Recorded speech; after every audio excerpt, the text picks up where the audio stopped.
الحمد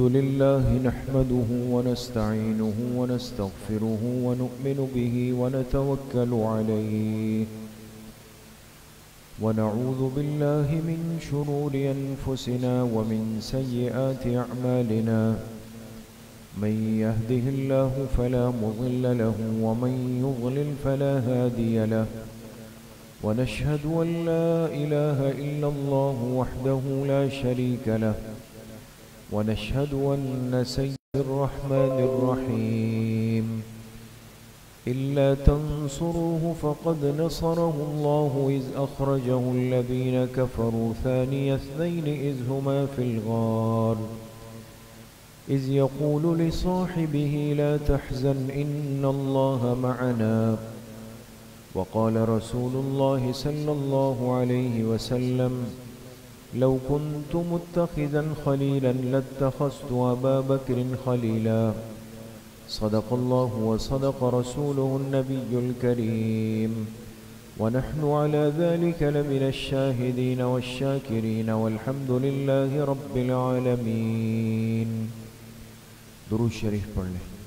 اللهم صل على محمد وعلى آل محمد كما صليت على إبراهيم وعلى آل إبراهيم إنك حميد مجيد. اللهم بارك على محمد وعلى آل محمد كما باركت على إبراهيم وعلى آل إبراهيم إنك حميد مجيد. میرے محترم دوستوں، بھائیوں اور بزرگوں، اللہ رب العزت کا بہت بڑا کرم اور احسان ہے کہ ہماری نسبت، ہمارا تعلق، ہماری زندگی اس مبارک دین کے ساتھ جوڑی ہے، اور یہ وہ دین ہے جو اس جہاں میں بھی اور اس آخرت کے جہاں میں بھی انسان کی نجات کے لیے ضروری ہے اور کافی ہے. یہ دین آج محفوظ شکل میں ہمارے سامنے ہے. اس کی وجہ وہ ہستیاں ہیں جنہوں نے بڑی محنتوں سے، بڑی قربانیوں سے اس دین کی اور اس کے تمام شعبوں کی حفاظت فرمائی. وہ ہستیاں صحابہ اکرام رضوان اللہ علیہم اجمعین کی ہے، اور پھر ان کے جو امام ہیں، جو سردار ہیں، وہ خلیفہ اول، خلیفہ بلا فصل، امام بلا فصل سیدنا حضرت ابو بکر صدیق رضی اللہ تعالی عنہ ہیں. حضور علیہ السلام کی پیدائش سے 2 سال بعد ان کی ولادت ہوئی، اور جب حضور علیہ السلام دنیا سے تشریف لے گئے تو اس کے 2 سال بعد ان کی وفات ہوئی.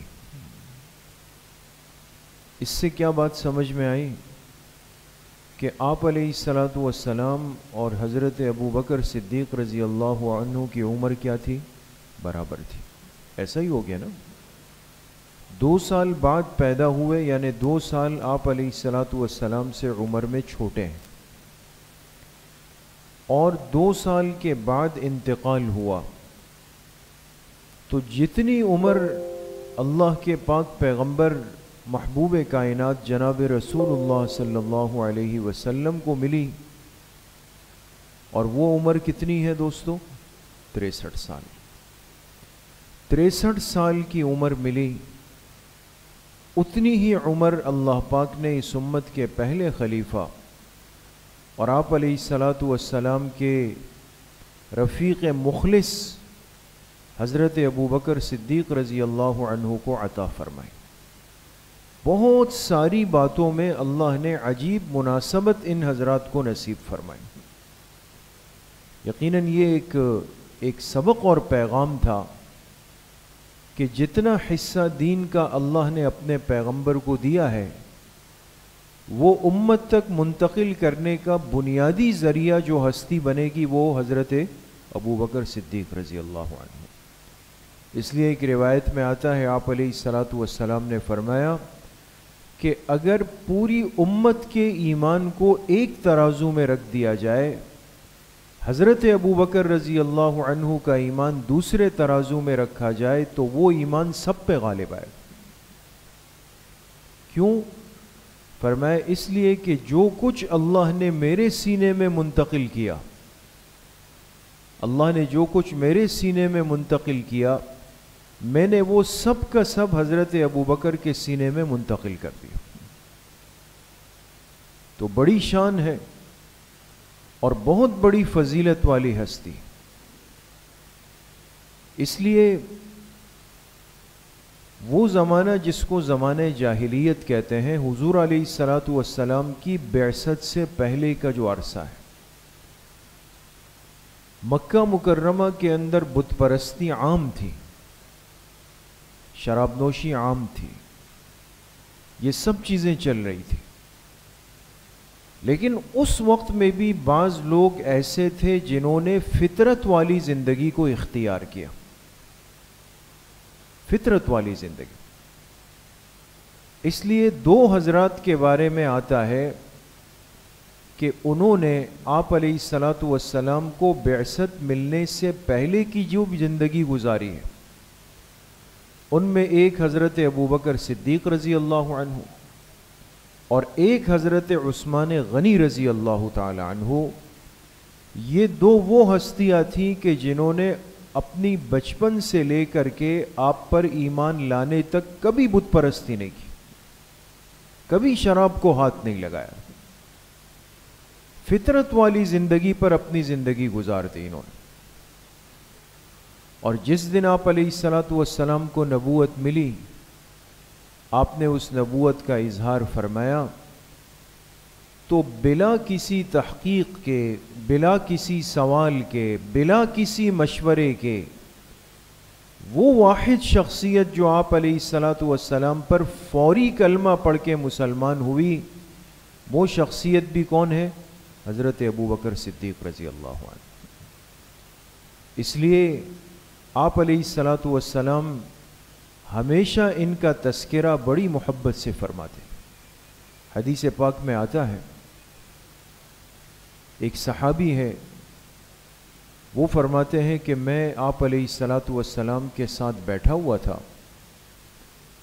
کہ اتنے میں کیا دیکھا کہ حضرت ابو بکر صدیق رضی اللہ عنہ داخل ہوئے اور تیزی سے آئے مجلس میں، اور اپنے لباس کا ایک حصہ ہاتھ میں پکڑا ہوا، جیسے ایک آدمی بڑی بے چینی میں آتا ہے، وہ پکڑ کے آئے اور سیدھا آ کر آپ علیہ الصلاۃ والسلام کی مجلس میں آپ کے قریب بیٹھ گئے۔ چہرے سے لگ رہا تھا کہ بڑی بدحواسی ہے، بڑی بے چینی میں آئے۔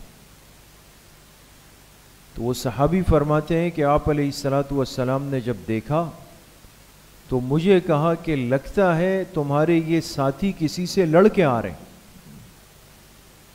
کسی سے لڑائی کر کے آ رہے ہیں۔ جب ان کی سانس بحال ہوئی، اوسان بحال ہوئے، آپ علیہ السلام نے پوچھا ابو بکر کیا ہوا؟ فرمایا کہ میں اور عمر ساتھ بیٹھے تھے، کسی بات پر ہم آپس میں الجھ گئے، انسان ہے کچھ بھی ہو سکتا ہے، کسی بات پر ہم دونوں آپس میں الجھ گئے، بحث ہو گئی اور میں نے ان پر ذرا سختی کر دی، سخت قسم کے جملے بول دیے، اور اتنی سخت قسم کی بات کی کہ حضرت عمر مجھ سے ناراض ہو گئے۔ آپ علیہ السلام نے فرمایا پھر آپ نے کیا کیا؟ فرمایا کہ مجھے فوراً اپنی غلطی کا احساس ہوا کہ میں نے زیادتی کر لی، تو میں نے فوراً جا کے حضرت عمر سے پیچھے سے کہا کہ میں آپ سے معافی مانگتا ہوں، مجھ سے غلطی سرزد ہو گئی، آپ مجھے اللہ کے لیے معاف کر دیں۔ لیکن اب وہ اتنے غصے میں ہے کہ اب وہ مجھے معاف نہیں کر رہے، تو میں اس پریشانی میں آپ کے خدمت میں حاضر ہو گیا۔ اب اس طرف کیا ہوا کہ حضرت عمر رضی اللہ عنہ کو جب محسوس ہوا کہ حضرت ابوبکر رضی اللہ عنہ نے سختی تو کی لیکن چلے معافی کے لیے آ گئے، مجھے چاہیے تھا کہ میں ان کے معافی کو قبول کر لیتا، تو مجھ سے بھی زیادتی ہو گئی۔ تو وہ سیدھا ان کے گھر گئے، گھر سے پتہ چلا کہ تو مسجد نبوی گئے ہوئے ہیں، تو حضرت عمر رضی اللہ عنہ بھی پیچھے سے چلتے ہوئے آ گئے۔ اب آپ علیہ الصلوۃ والسلام کے سامنے دونوں بیٹھ گئے۔ جیسے ہی آپ علیہ الصلوۃ والسلام کی نظر پڑی حضرت عمر رضی اللہ عنہ پہ، صحابی فرماتے ہیں کہ آپ کے چہرے مبارک پر غصے کے آثار آئے، غصہ آیا۔ حضرت ابوبکر رضی اللہ عنہ کو لگا کہ چونکہ غلطی تو میری تھی، میں نے سخت الفاظ کہیں، تو لہٰذا میری وجہ سے آپ کا چہرہ مبارک سرخ ہوا ہے۔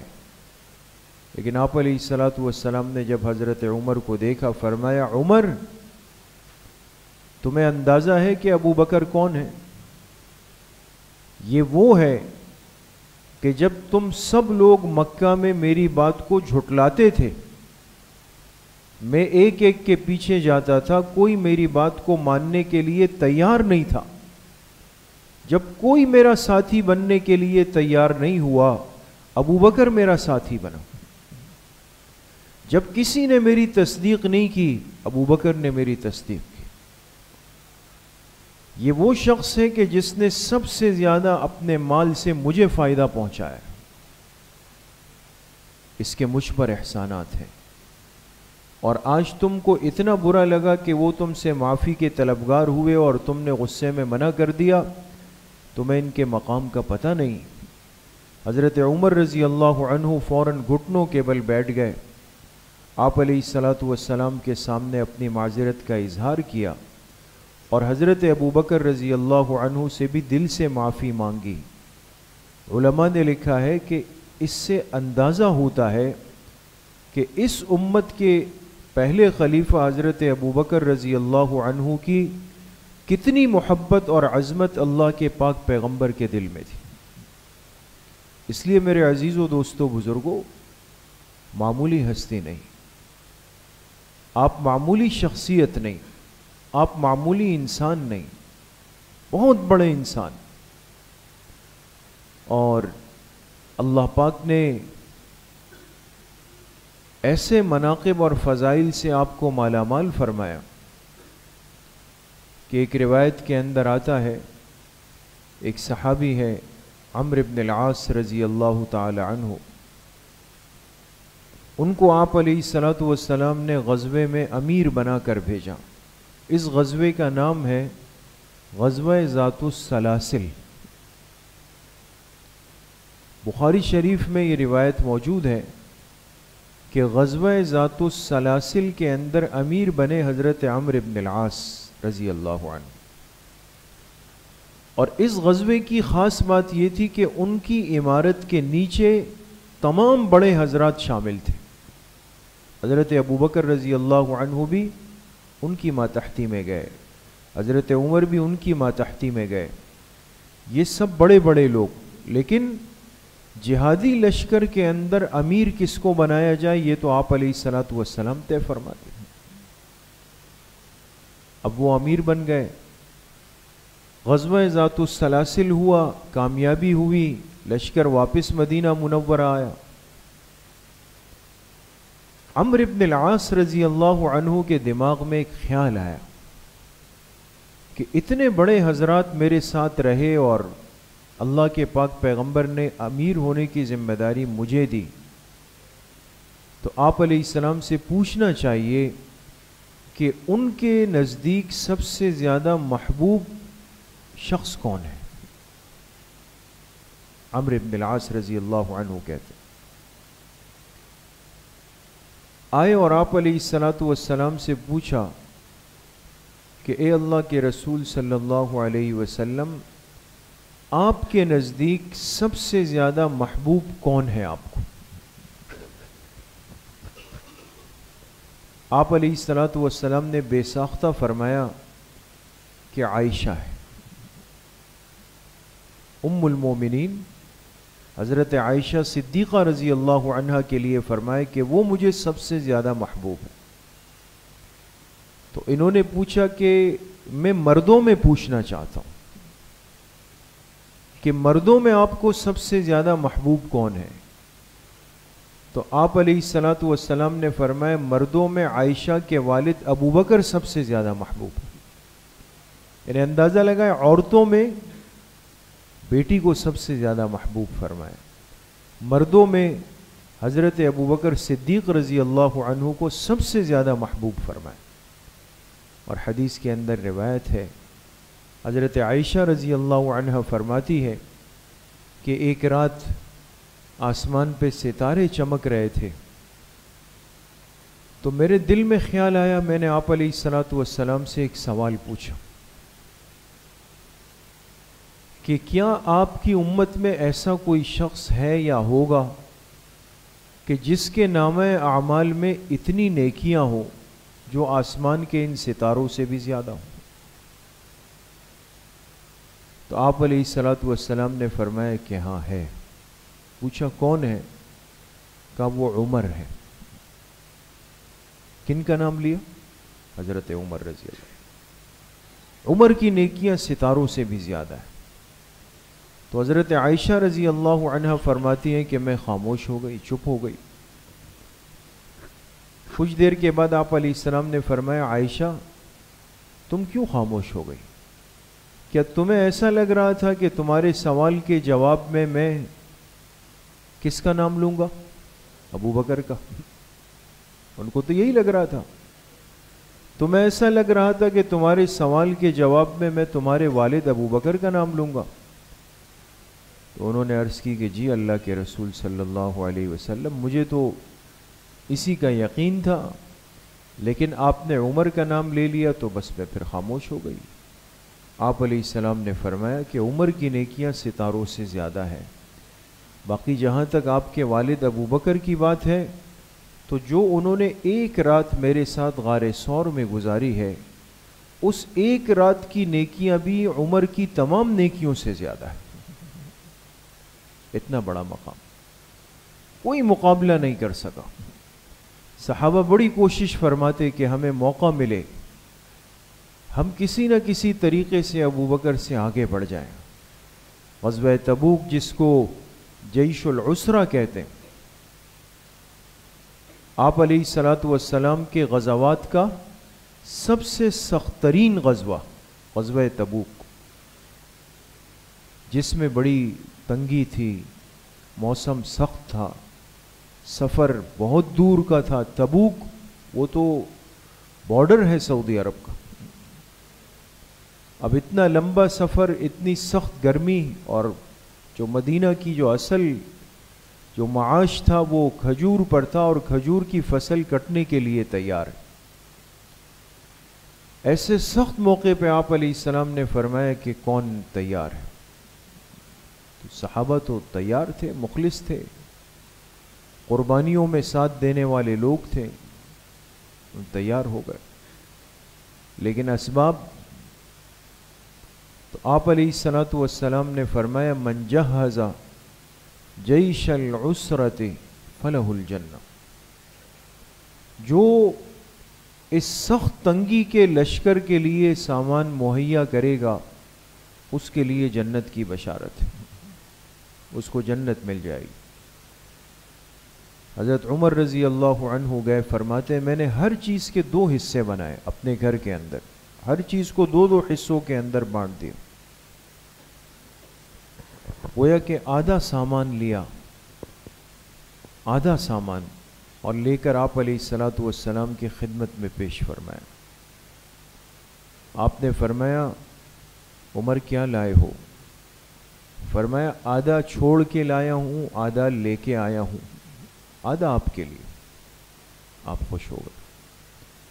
پھر حضرت عثمان رضی اللہ عنہ گئے, وہ آئے, وہ تو مالدار صحابی ہیں. 300 اونٹ اور ہر اونٹ پہ سامان لگا ہوا, بوریاں لگی ہوئی, وہ لا کر آپ علیہ الصلوۃ والسلام کی خدمت میں پیش کی.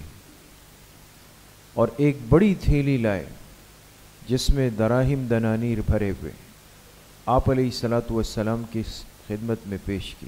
صحابہ فرماتے ہیں آپ نے اس تھیلی کو انڈیل دیا، اس کو کھول دیا، باہر کیا. اب وہ درہم و دینار جو ہے وہ باہر آ گئے سارے آپ کے سامنے. آپ علیہ الصلوۃ والسلام ان کو ایسے ہاتھوں میں اٹھاتے تھے روایت میں، اور صحابہ فرماتے اس کی وہ چمک ہمیں محسوس ہوتی تھی. آپ نے اٹھائے اور فرمایا ما ضرر لعثمان بعد ما عمل هذا اليوم، آج کے بعد عثمان کچھ بھی کر لے ان کو کوئی چیز نقصان نہیں پہنچا سکتی. اتنا خوش ہوئے. پھر حضرت ابو بکر رضی اللہ عنہ آئے. آپ علیہ الصلوۃ والسلام نے اب سوال کی ترتیب بدل دی. دیکھیں جتنے حضرات آئے ان سے پوچھا کہ کیا لے کے آئے ہو، لیکن جب باری حضرت ابو بکر رضی اللہ عنہ کی آئی، آپ نے کیا فرمایا؟ فرمایا ابو بکر کیا چھوڑ کے آئے ہو؟ کیا چھوڑ کے آئے ہو؟ فرمایا اللہ کے رسول صلی اللہ علیہ وسلم، بس گھر میں اللہ اور اللہ کے رسول کا نام چھوڑ کے آئے، باقی سب آپ کے لیے. تو حضرت عمر رضی اللہ عنہ فرماتے جب میں نے سنا تو میں نے اپنے نفس میں کہا کہ عمر تم کچھ بھی کر لو ابو بکر سے آگے نہیں بڑھ سکتے. ان کو اولیت کے لیے اللہ پاک نے منتخب کر لیا تھا. حدیث پاک میں روایت موجود ہے دوستوں، آپ علیہ الصلوۃ والسلام نے جنت اور جہنم کا تذکرہ فرمایا. اور آپ جانتے ہیں کہ جہنم کے کل کتنے دروازے؟ جی 7 دروازے. اور جنت کے کتنے دروازے؟ 8 دروازے. جنت کے 8 دروازے. آپ علیہ الصلوۃ والسلام نے تذکرہ کیا اور پھر فرمایا جنت کے 8 دروازے ہیں، ایک نماز والوں کے لیے، ایک روزے والوں کے لیے، ایک زکوٰۃ کے لیے، ایک صدقات والوں کے لیے، ایک ذکر والوں کے لیے، ایک جہاد والوں کے لیے.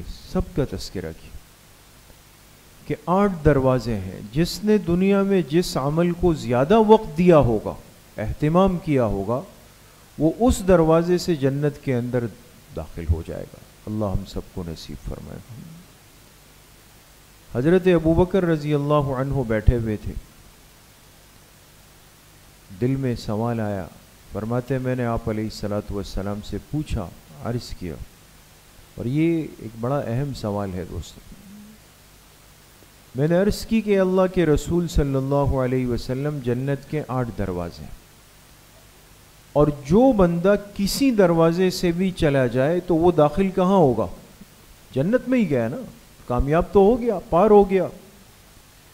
جو جس دروازے سے بھی داخل ہوا وہ کامیاب ہو جائے گا، وہ جنت میں داخل ہو جائے گا. لیکن آپ یہ فرمائیں کہ کیا ایسا کوئی خوش نصیب بھی ہوگا کہ جس کو جنت کا ہر دروازہ آواز دے گا کہ آپ مجھ سے آ جائیں، آپ مجھ سے آ جائیں؟ ایسا بھی کوئی ہوگا کہ 8 کے 8 دروازے اس کو بلا رہے ہوں؟ آپ علیہ الصلوۃ والسلام نے فرمایا ہاں ایسا بھی خوش نصیب ہوگا. پھر فرمایا اور ابو بکر مجھے امید ہے کہ میری امت کے وہ شخص تم ہوگے کہ تمہیں جنت کا ہر دروازہ پکار کے کہے گا کہ ابو بکر مجھ سے داخل ہو جاؤ، مجھ سے داخل. اس لیے کہ نیکی کا کوئی عمل، کوئی شعبہ، کوئی کام ایسا نہیں تھا جو اسلام کے اس شخصیت نے اپنی زندگی میں چھوڑا ہو، ترک کیا ہو. اسی لیے حدیث پاک میں روایت موجود ہے مسلم شریف میں، ہمیشہ ہم سنتے ہیں، اور اس سے ایک بہت بڑی فضیلت کا اندازہ بھی ہوتا ہے. صحابہ کی مجلس لگی ہوئی تھی. آپ علیہ الصلوۃ والسلام نے اس مجلس کے اندر 4 سوالات پوچھے. فرمایا آج کون ہے تم میں سے کہ جس نے آج کے دن نفلی روزہ رکھا ہو، نفلی روزے کا اہتمام کیا ہو؟ تم میں کوئی ہے؟ سب خاموش تھے، کوئی نہیں اٹھا. کچھ دیر کے بعد حضرت ابو بکر رضی اللہ عنہ کھڑے ہو گئے. اے اللہ کے رسول صلی اللہ علیہ وسلم، میں نے آج نفلی روزہ رکھا ہے. پھر آپ علیہ الصلوۃ والسلام نے فرمایا تم میں سے کوئی ہے کہ جس نے آج کسی غریب مسکین کو کھانا کھلایا ہو؟ اب سب خاموش ہو گئے، پھر خاموش ہیں. پھر حضرت ابو بکر رضی اللہ عنہ کھڑے ہو گئے. اللہ کے رسول صلی اللہ علیہ وسلم، یہ عمل بھی میں نے آج کیا ہے. پھر آپ علیہ الصلاۃ والسلام نے سوال پوچھا، تم میں سے کوئی ہے جو آج کے دن جنازے کے ساتھ چل کر قبرستان تک گیا ہو؟ پھر سب خاموش بیٹھے ہوئے.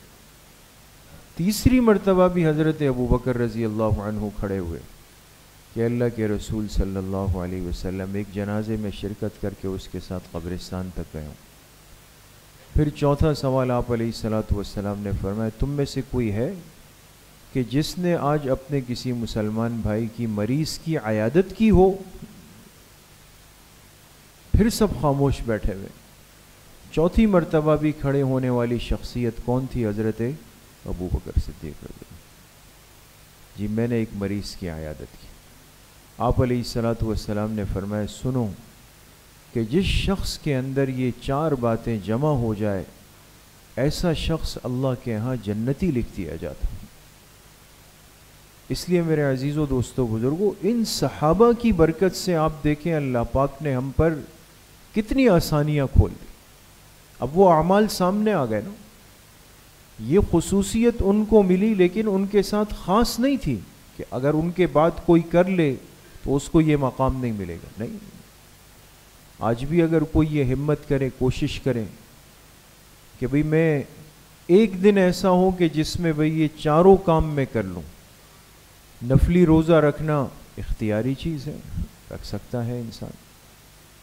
مسکین غریب کو کھانا کھلانا اختیاری چیز ہے، کوئی مستحق ہے اس کو کھانا کھلا دے. مریض کی عیادت کرنا اختیاری چیز ہے. کتنے بیمار خاندان میں ہوتے ہیں، ارے وہاں کوئی بھی نہیں ہو انسان اسپتال چلا جائے. ہر مسلمان بھائی جو ہے اس کا حق ہے جا کے اس کی عیادت کر لے، مزاج پرسی کر لے، اس کا خیال کر لے. رہ گئی بات کس کی؟ جنازے کی.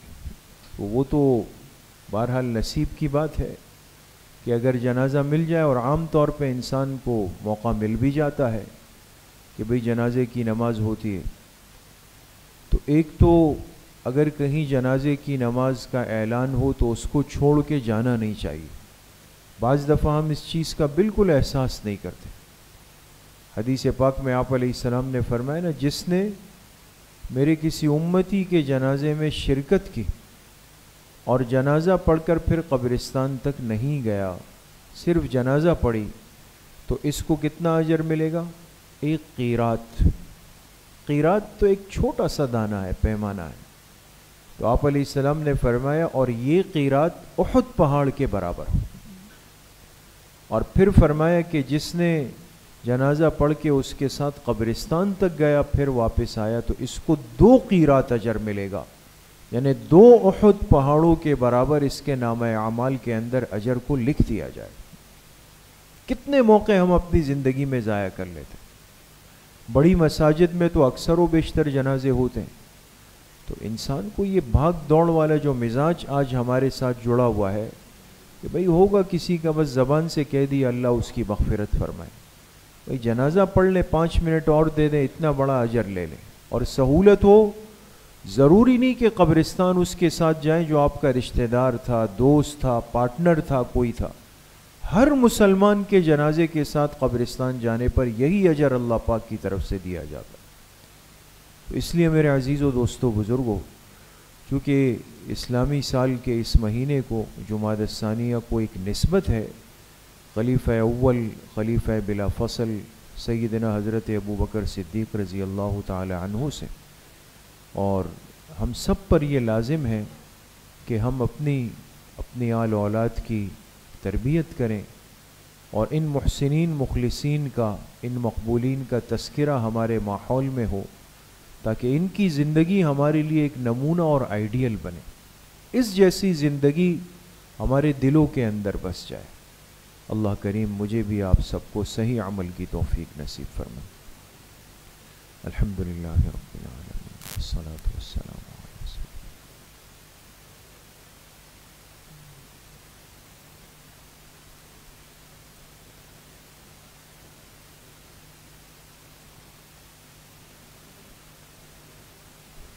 وصلی اللہ وسلم علی نبینا محمد وآلہ واصحابہ اجمعین برحمتہ.